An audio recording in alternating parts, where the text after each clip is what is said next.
नमस्कार सभी को। सभी विद्यार्थियों का मेरे चैनल में हार्दिक स्वागत है। आज मैं उपस्थित हूँ आपकी हिंदी पाठ्य पुस्तक अक्षरा का पाठ 4 नीति के दोहे लेकर। तो आइए पहले इसका अर्थ देखते हैं। ये पहला जो है वो कबीरदास की रचनाएं हैं, दोहा हैं ये। 1 2 3 4 5 दोहे कबीरदास के हैं। तो आइए पहले इसका अर्थ देखते हैं। कबीर और रहीम के दोहों में आचार विचार संबंधी जीवन मूल्यों का वर्णन है। कबीरदास का पहला दोहा है, दुर्बल को न सताइए, जाकी मोटी हाय, मुई खाल की श्वासो, सार भस्म होए जाए। दुर्बल यानी कमज़ोर व्यक्ति को कभी भी सताना नहीं चाहिए, उसे कोई भी कष्ट नहीं देना चाहिए। जाकी मोटी हाय, जिसकी हाय जो है वो बहुत मोटी का अर्थ यहाँ पर हाय बहुत बड़ी होती है।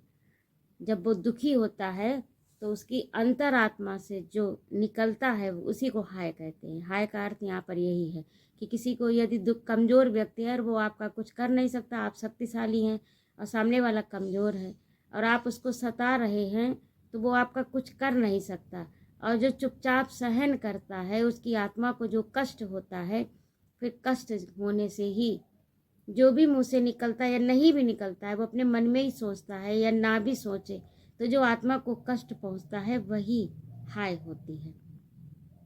तो दुर्बल को न सताइए, जाकी मोटी हाय।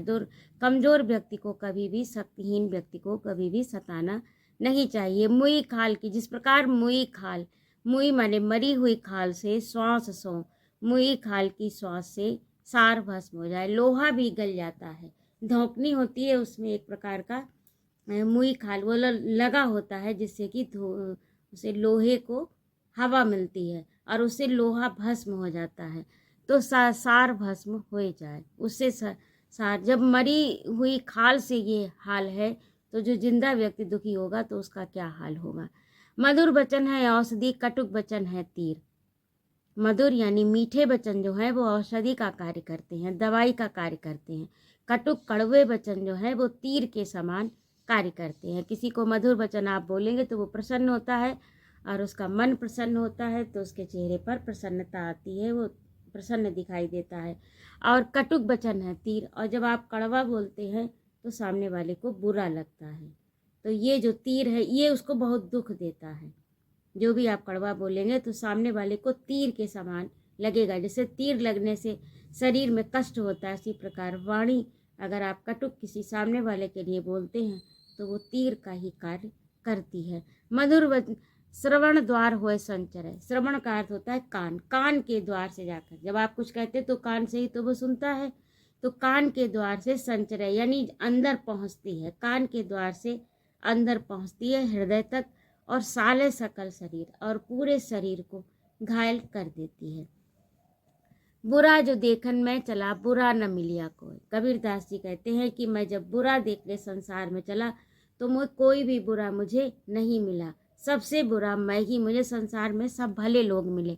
जो दिल खोजो आप ना, मुझसा बुरा न कोई। और जो मैंने अपना देखा, मैंने अपने अंतरात्मा में झांक के देखा तो मेरे समान कोई संसार में बुरा नहीं था। साधु वैसा चाहिए जैसा सूप सुभाए, सार सार को गहिरा है थोथा दे उड़ाए।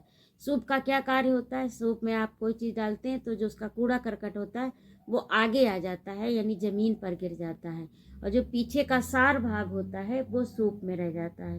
तो किसी भी सज्जन पुरुष को सूप के समान ही स्वभाव का होना चाहिए, जिससे कि वो कूड़ा करकट यानी जो भी दुर्गुण है या जो उसको नहीं पसंद है, जो नहीं ग्रहण करने के योग्य है, जो बेकार की चीज़ है उसे छोड़ दे और जो उसके काम का है उसको ग्रहण कर ले, यानी अवगुणों को छोड़ दे और गुण को ग्रहण कर ले। तो ऐसे स्वभाव का साधु संत होना चाहिए या सज्जन पुरुष होना चाहिए।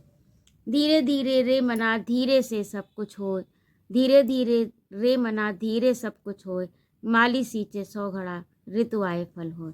धीरे धीरे रे मना यानी धैर्य धारण करो, धीरे धीरे से ही, हे मन, अपने मन को कहते हैं कि मन धैर्य धारण करो, धीरे धीरे से ही सारा कार्य संसार में होता है। सब कुछ हो, सब कुछ धीरे से ही होता है, अचानक कोई भी कार्य नहीं हो सकता है। कोई भी कार्य है उसमें थोड़ा सा समय लगता है तब वो कार्य पूर्ण होता है। तो धीरे धीरे रे मना धीरे से सब होए, माली सींचे 100 घड़ा ऋतु आए। 100 घड़ों से माली सींच दे तो क्या एक दिन में फल फूल आ जाएंगे? नहीं आएंगे।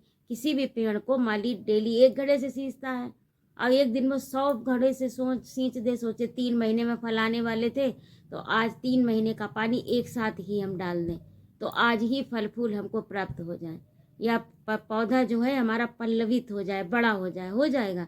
नहीं होगा।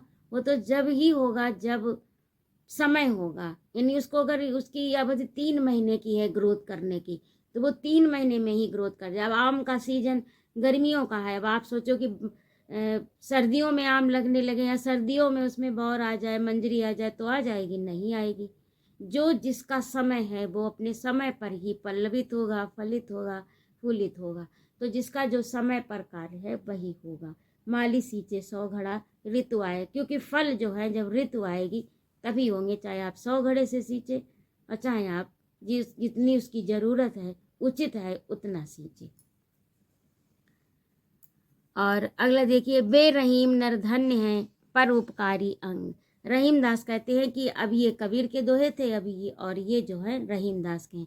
बेरहीम नरधन्य है पर उपकारी अंग, बाटन वारे को लगे ज्यों मेहंदी को रंग। बेरहीम, रहीम दास जी कहते हैं कि बे मनुष्य धन्य है जो परोपकारी, जिनके शरीर अंग मने शरीर का अंग, यानी हाथ पैर, जो भी आँख नाक कान, जो भी उनके शरीर के अंग हैं वो परोपकार में लगे हुए हैं। तो ऐसे मनुष्य धन्य हैं। बाटन वारे को लगे ज्यों मेहंदी को रंग, क्योंकि जब आप किसी दूसरे का उपकार करते हैं तो उसका फल आपको भी प्राप्त होता है। ऐसा नहीं है कि आप दूसरे का उपकार कर रहे हैं तो उसका आपको कोई फल नहीं होगा। आपको भी आपका भी उपकार, जब आप दूसरों का उपकार करते हैं या दूसरों का भला सोचते हैं तो आपका भला स्वयं होता है।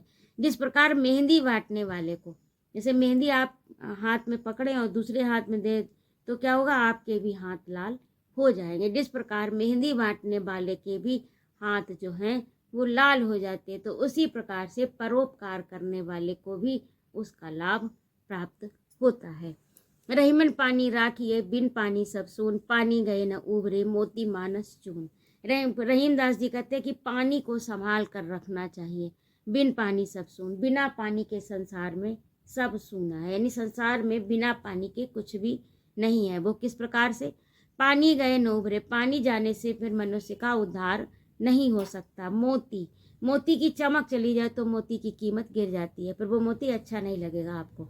मोती के ऊपर जो चमक है वो पानी होता है, उस पर पानी, उसी को पानी कहा गया। मोती की चमक को यहाँ पर पानी कहा गया, यानी पानी से 3 अर्थ लिए गए हैं।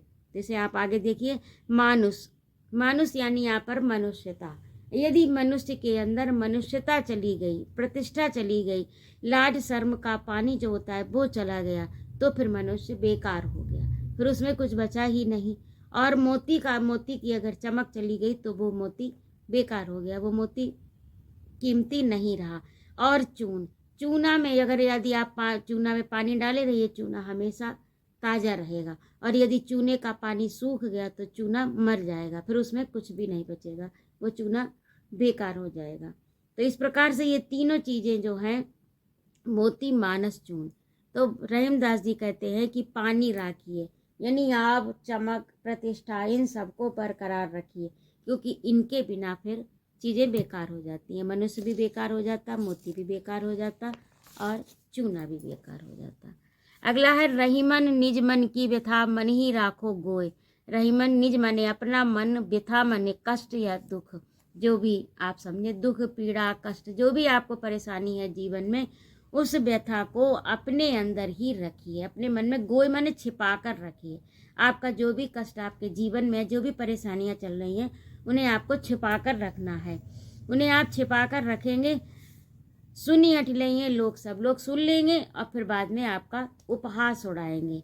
बांट न ले है कोई, और जो आपकी परेशानी है, कष्ट है, वो कोई दूसरा बांट नहीं सकता, वो तो आपको झेलनी ही पड़ेगी। आपका कष्ट आपको ही सहना है और आपको ही उसका समाधान ढूंढना है। सामने वाला तो सुनेगा और आपका उपहास उड़ाएगा। इसीलिए रहीमदास जी कहते हैं कि अपने मन की पीड़ा को किसी से भी कहना नहीं चाहिए।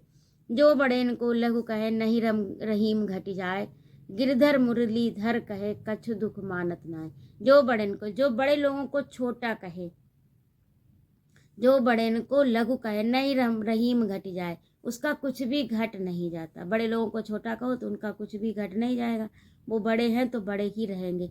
गिरधर मुरलीधर कहे, गिरधर यानी पहाड़ को उठाने वाले गिरधर को कोई मुरलीधर कहे, कछु दुख मानत ना, तो भी वो दुख नहीं मानते हैं। समय लाभ सम लाभ नहीं, समय चूक सम चूक, समय के समान कोई लाभ नहीं है।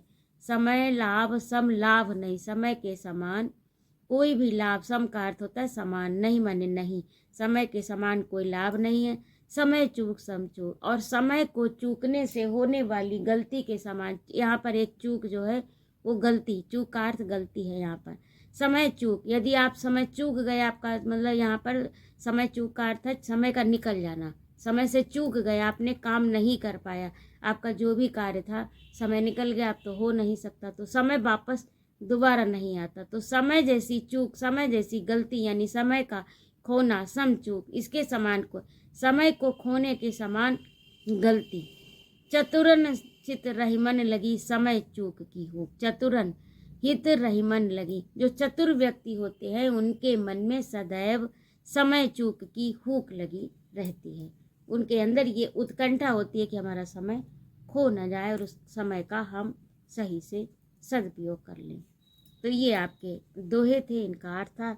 आशा है समझ में आ गया होगा। यदि ना आया हो तो कृपया मेरे कमेंट बॉक्स में कमेंट कर लिखें।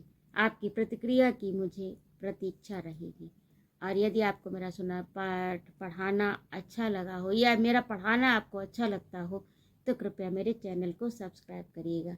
मेरे इस चैनल में कक्षा 7 के भी जो हिंदी पाठ्य पुस्तक है आपकी दीक्षा अथवा मंजरी जो भी आपके पास हो, तो उसके भी पाठ का अभ्यास, प्रश्न उत्तर और इसी तरह से भावार्थ, सारांश सब कुछ आपको इसी प्लेलिस्ट के अंतर्गत प्राप्त हो जाएगा, और 8 का भी।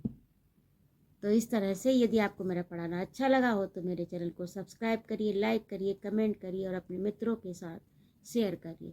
उपस्थित रहने के लिए बहुत बहुत धन्यवाद। अगले अंक में मैं आपका ये अभ्यास कार्य लेकर उपस्थित होती हूँ। जय माँ भारती।